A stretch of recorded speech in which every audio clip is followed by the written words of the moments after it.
These views are beautiful. Check it out. Hello and welcome back to the channel. Today I've got something amazing to show you. I'm at an epic new trail centre and I want to show you exactly how I found it, because I have a new secret weapon. Let's go ride some trails.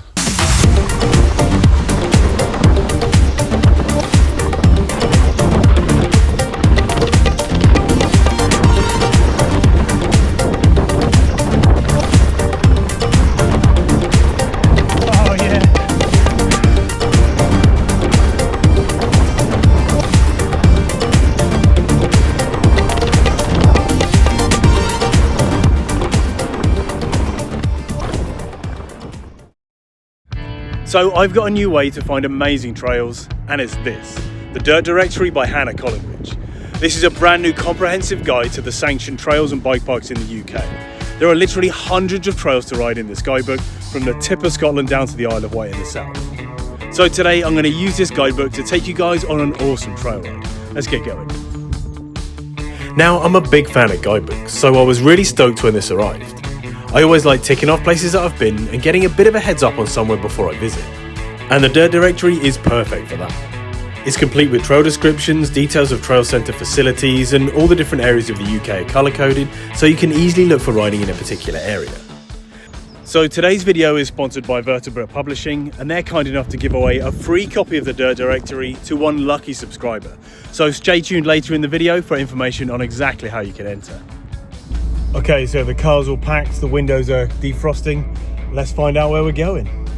Okay, decisions. There really is so much to choose from in here. So, bit of a tip for you. In the back, you've got these top 10 section. So this index is really good for narrowing down your search. So depending on what you're looking for, maybe some jumps or shredding some gnar, there's the 10 best trails that you can pick to do that. Really good for narrowing down your search, or maybe just giving you a bit more inspiration of somewhere you want to go, which is exactly what it's done for me today. I think I know where I'm going. It's time to get on the road.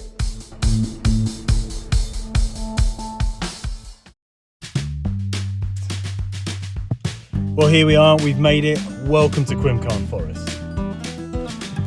If you've never heard of this place before, you're in for an absolute treat. CwmCarn is an exciting trail centre in South Wales, home to some amazing riding in a truly spectacular landscape. Located at the bottom of a valley, the riding is steep and technical, and the descents are exciting. The route I'm riding this morning is the Cafall Trail. This is a 15km long loop with around 600 metres of ascent and an estimated 2.5 hour ride time. This is the longer and more challenging of the two red trails here. The Dirt Directory talks of long, steep and challenging climbs and fast, exciting technical descents, and boy, it wasn't wrong. So excited to get riding, I headed out of the car park and onto the trail. Okay, Cafall Trail, this way. Being in a valley, the trail starts with a long outbound route, which takes you quite a distance from the main car park. As the Dirt Directory suggests, this gives the trails a wilderness and exposed feeling. This main outward trail is called the Initiation, and for good reason. For the most part, it's a long and undulating section of single track with a general uphill trend. There are some steeper climbs, and this short flowing descent, but in general, it's a good exercise in turning your pedals, and I can see why this trail is really popular with e-bikers. This is the kind of trail where you feel like you've earned every bit of descent that you get, and a really rewarding feeling when you complete the full 15km route. If you're looking for a trail that feels like you're out in the hills exploring, then this is the one for you. Once you reach the end of the Initiation, you get a short downhill section to remind you of what you're here for. This is just a taster of the long, interesting descents that you'll get later on. But if you think the hard work climbing is done, you're very much mistaken, because this is where the real work begins. At this point, you climb and weave your way up along the valley on more undulating trail before eventually getting to the killer switchback climbs. These are then followed up by a long, steep slog up to the top of the hill. Believe it or not, this section, with absolutely amazing views, is the start of where the toughest climb on the entire Cafall Trail begins. Known as Quadzilla. And I can see why, because my quads were burning at this point already. I'm not gonna lie, these climbs are brutal. These switchbacks are steep, unforgiving, and can get quite technical in places. Not to mention that you're not exactly on fresh legs after riding up the entire valley to get here. Slowly but surely, I gained more height. These switchback climbs here are so brutal. You can actually see them from space. Well, on Google Maps anyway. It's clear that all this climbing was making me delirious. As you know, neither my bike nor my belly are exactly designed for this level of sustained climbing onslaught. But still, my spirits were high. Instead of just riding my local, I used the guidebook to try and find somewhere different, and boy had it paid off with this trail. I also got lucky with the weather, which really came into its own when I made it to the top. Spectacular views. And the best part, what goes up must come down. Now it's time to get some speed under our belts with the first proper descent. The dirt directory was right about the steep climbs, let's hope it's also right about the amazing descents too. And spoiler alert, I hope you save some energy in your legs, because these descents get fun. As soon as you start descending, you come across this section filled with twisty berms and winding trail. This descent is both fun and active, cutting an interesting and varied line down the hillside. This whole downhill section is a long one and a brilliant reward for the steep climb. After the berms, you get a fast section with a steep drop to the right. In keeping with the wilderness vibe, the trail surface is tough, but not hard-packed gravel. It does well to blend into the surroundings, and the trail uses the features of the terrain well. The surface can be slightly unpredictable with all the loose rocks, but personally, I found all this to be ideal for riding. Enough of a challenge to be exciting, but not too much that you feel unsafe.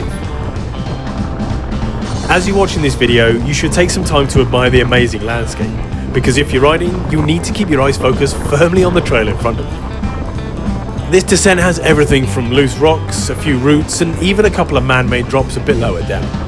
Because the trail jumps around in front of you, you never really know what could be coming around the next corner. All this together makes for a really fun and exciting descent. And if you like this, you're gonna love the descents later on. So the further down I rode, the more I felt like I was getting into the swing of riding, finding lumps and bumps to hop over and getting to grips with cornering faster. A good test of a descent is that if you feel like the climb was worth it to get here. And on this trail, I certainly do. As you get a bit lower down, the trail flattens off a bit before heading back downhill again. The end of this trail section hits you with a rock drop or two. It then finishes strong on a bumpy run towards the fire. This is probably the most technical part of the first descent, and my suspension is certainly paying for itself on this run.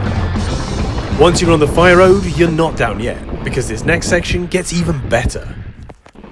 With a bumpy entrance, Rocky Valley maintains the playful undulating nature of the previous section with a couple of exciting additions. It follows a similar pattern to the previous section in terms of bouncing across the hillside, but it feels a little more involved. As the name would suggest, there are way more rocks on the trail, including some larger ones as rock steps or drops.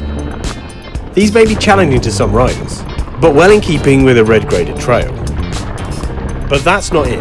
One of the most exciting things about this trail are the two optional man-made drops just on the trail to the left.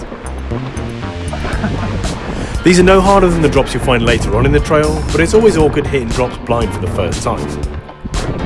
Great fun. I wish more trails had these extra little features that help to spice up a ride a bit. They're also great for progression. With the undulations, this trail offers you a fair amount of speed when facing downhill, and although it flattens out towards the end, it finishes with a bang. Especially if you take this harder line to the right, with an abrupt end.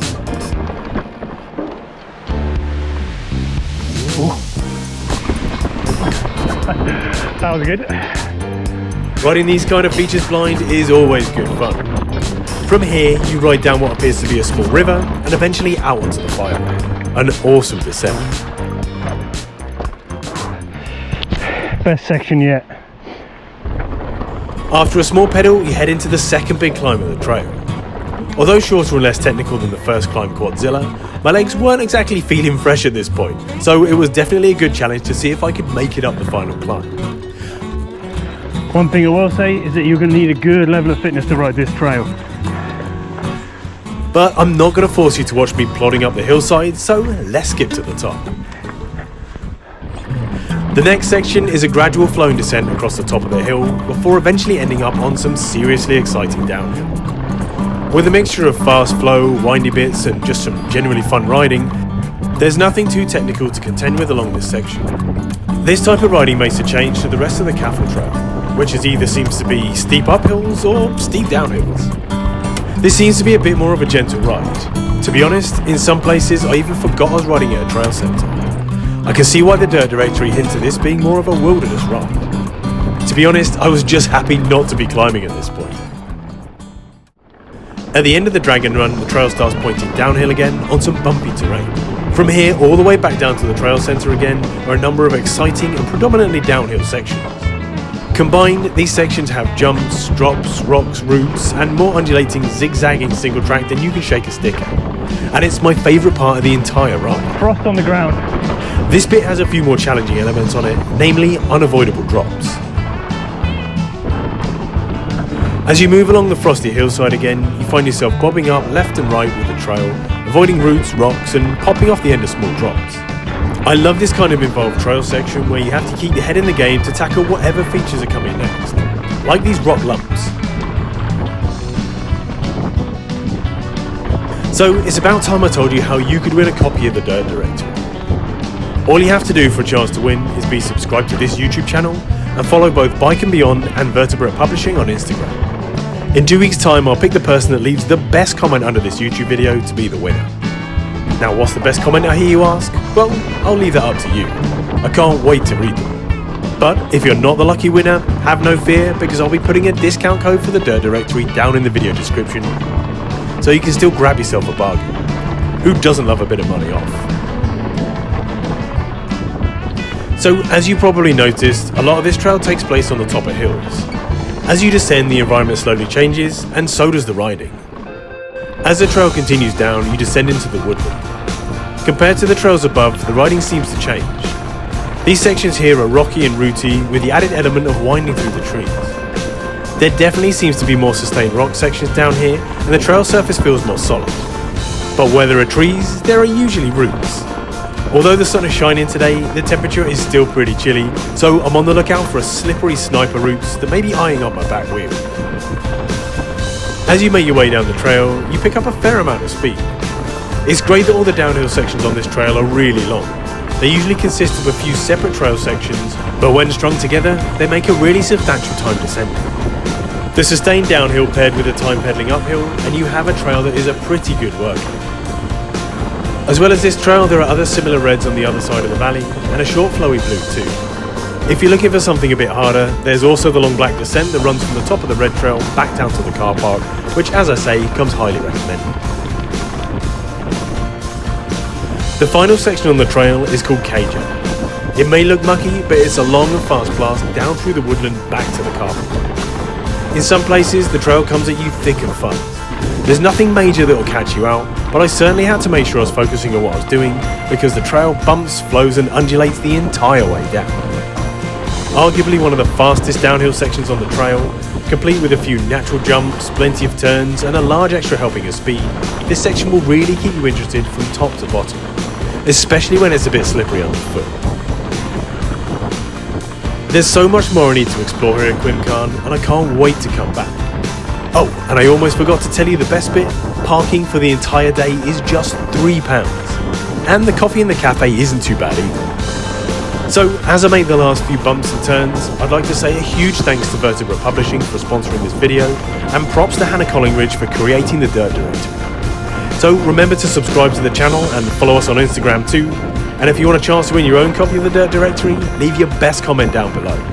Thanks for watching, I'll see you next time.